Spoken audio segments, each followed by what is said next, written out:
All right, now this is all the stuff that it comes with. I do like the way it comes with a set of gloves. Look like a fitting that it has, oil for it, and then the actual vacuum pump itself. All right, we're gonna plug it up and see how loud this thing is. It's not that loud, little of a noise. I don't know if you can see that. There's a little smoke coming from it. That may be from overspray, but I didn't, it might be from overfilling, but I didn't actually drop any oil anywhere else. I don't know if that's oil or some kind of coating that they put on it. This is the first start that I had with it. All right, it did go away pretty immediately. I don't know why. All right, for my initial thoughts. This compressor came in at $60, which was good.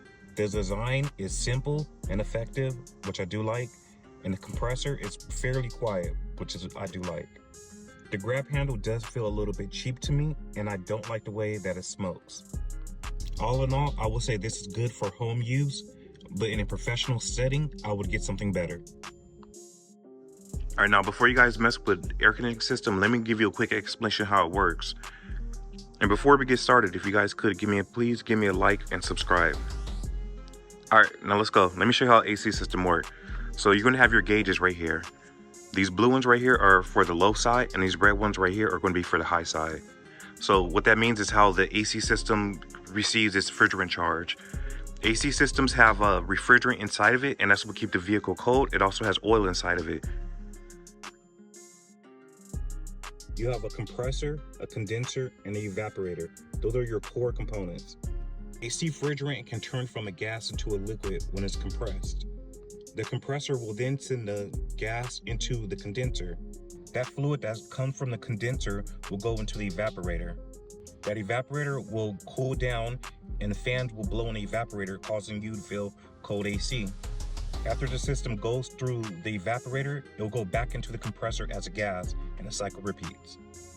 All right, one way you could tell which side is high side and low side is you're gonna look at these caps. You're gonna have to find these in each vehicle. So we have a cap here and a cap here. Easiest way that you tell some of them are color coded, if they're not color coded, open them like this. And you're gonna open this one like this. You could see from the size of the head of the fitting. One of these are bigger and one of these are smaller.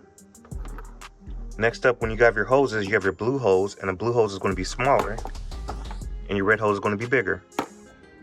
So no matter what I do, if I take this blue hose and try to put it on this one, it won't work because it's too big. But it will work here. So that's my low side. And this one right here is going to be my high side.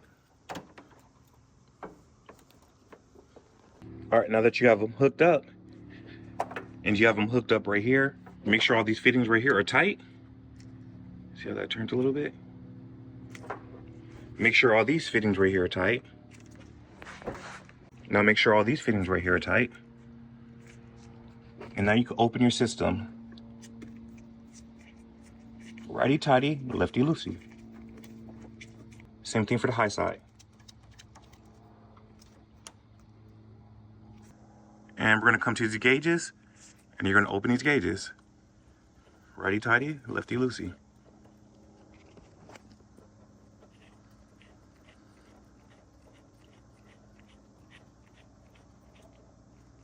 Now, if you notice, nothing moved on these gauges because my system has already been evacuated. It's already empty.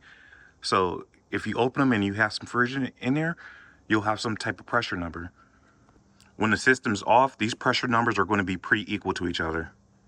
But when you turn the system on, you're going to have this high side much higher than this low side. If you look at the numbers here, these ones go all the way up to about 350.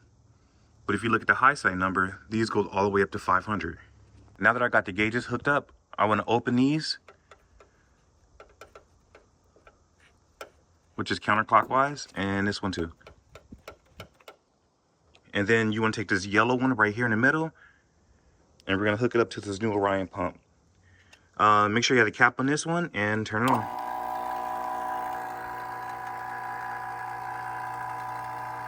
All right, we got to let it vacuum for about 30 to 45 minutes. Catch you in a little bit.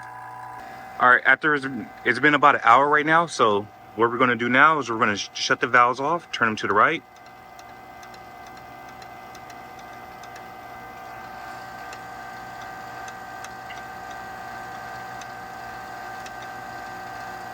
And then we can come down here and we can turn off our compressor. And we're going to verify any leaks, so we're going to sit here for about 30 minutes and see if that pressure goes down any. Come back in a second. All right, it's been about 30 minutes and it looks like the gauge is held just fine. So we're going to add some Freon to it.